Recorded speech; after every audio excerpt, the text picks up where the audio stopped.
Today, we're going to take a look at a story you probably think you know, the first chapter of Genesis. But we're not going to treat it as a science textbook or a religious debate. Instead, we're going to look at it as an incredible piece of literary architecture. We're going to deconstruct it day by day to see how this ancient narrative masterfully builds a universe out of words. So this is where it all begins, and I want you to really picture this. It's not a blank canvas. It's a world described as formless and void.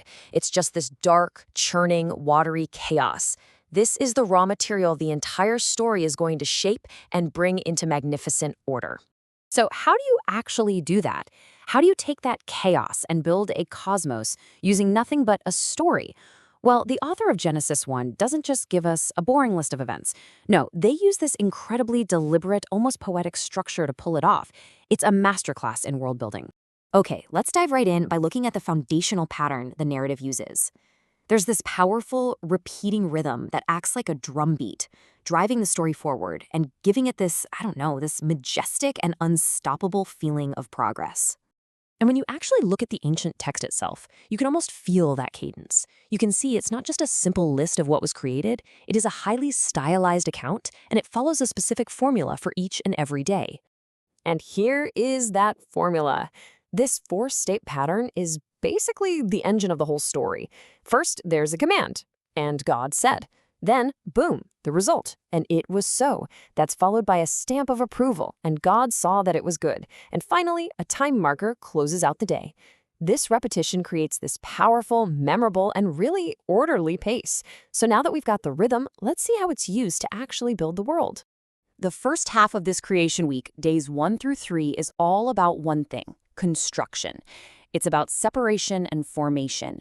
I want you to think of these first 3 days as building the fundamental stage where the rest of this cosmic drama is going to unfold. So on day 1, the very first act is a direct answer to that initial darkness we talked about. Light is called into being, and then it's separated from the darkness. Right away, order is being created, establishing the basic rhythm of time itself.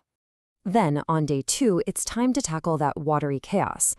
A firmament, which is basically just a great expanse or a dome, is created to divide the waters. This gives the world its basic vertical structure: a sky up above and the seas down below. It's another crucial step in bringing order from chaos. Day 3 is like a 2-for-1 deal, completing this first phase. First, the waters are gathered together, allowing dry land to appear. And then, that new land is immediately made productive, bursting forth with all kinds of vegetation. So by the end of day 3, the stage is officially set. The core realms are all there, which, of course, leads to the next logical question, right? We've got all these amazing spaces, but they're empty. The story now has to fill them. And this is where it gets really clever.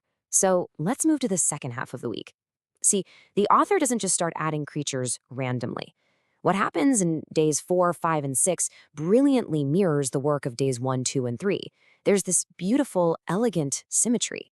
And here it is. This is the secret genius of the whole narrative structure. It's not just a list.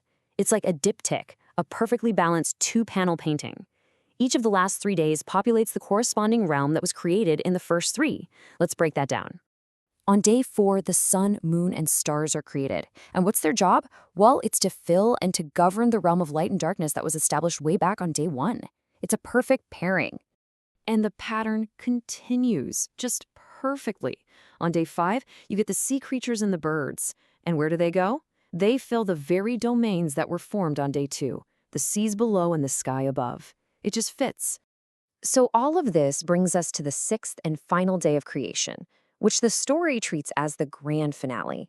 The stage is set, the other actors are all in place, and now comes the most significant creation of all. I want you to notice the change in the language here. It's no longer just "let there be." The text suddenly shifts to this very personal, very deliberate tone. Let us make man in our image.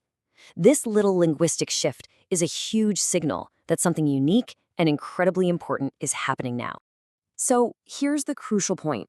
Humans aren't just another creature on the list.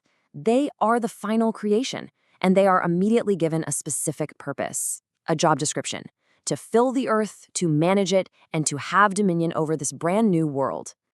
And with that, with humanity's creation and their mandate, the entire 6-day project is officially complete.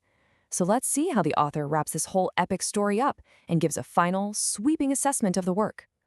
The whole process, from that formless chaos to a fully functioning cosmos, is completed in this incredibly structured cycle of just 6 days.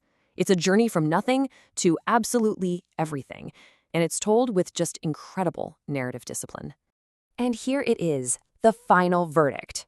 Remember, after each of the previous days, the creation was declared good. But now, looking at the entire finished product, the realms and their inhabitants all working together, the assessment is elevated. It's not just good anymore. It's very good. This signifies the absolute perfection and the completeness of the whole shebang. So, what does this all mean? When you step back and look past all the modern debates and you just focus on the literary craft, you see a story that is obsessed with order, structure, and purpose. It moves so methodically from chaos to cosmos. So, why tell it this way? What does this deliberate, almost perfectly symmetrical pattern suggest about the author's view of the universe? And maybe about our place within it? That's the real question this ancient story leaves us to think about.